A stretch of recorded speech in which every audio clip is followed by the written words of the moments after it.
We have already got everything that you need to know about the latest Pixel 8 lineup. Starting with the unboxing, the Pixel 8 Pro will be available in 3 colors. We have unboxing videos for 2 of them. Earlier, we go to see the videos from a YouTuber called PBK Review, and now other YouTuber jumped in to show both the models while unboxing and showing some camera samples too. First up is a blue shade that Google calls Bay. Unlike the colors of the iPhone 15 Pro Max, the Pixel 8 Pro brings some options. The matte back on this phone is a choice to avoid fingerprints, unlike the finish of the regular Pixel 8.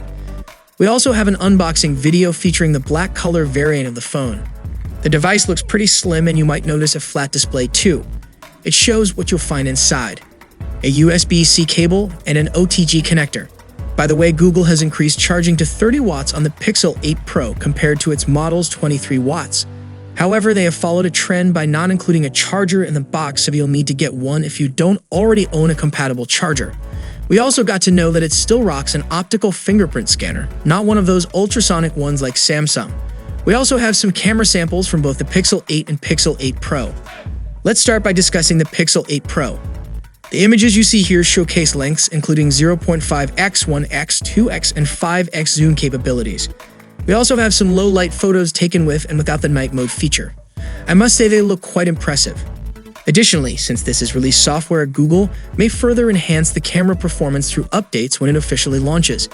As of now, whether it's nighttime shots or zoomed-in images, all the phones are performing well with plenty of details.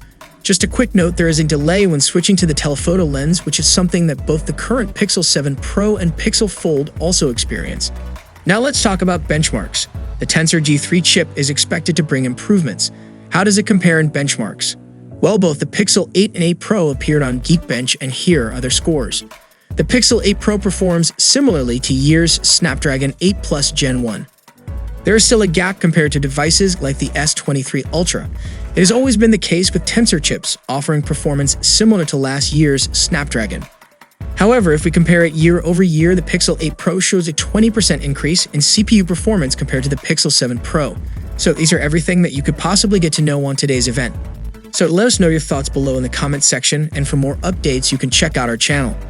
See you in the next one. Peace out.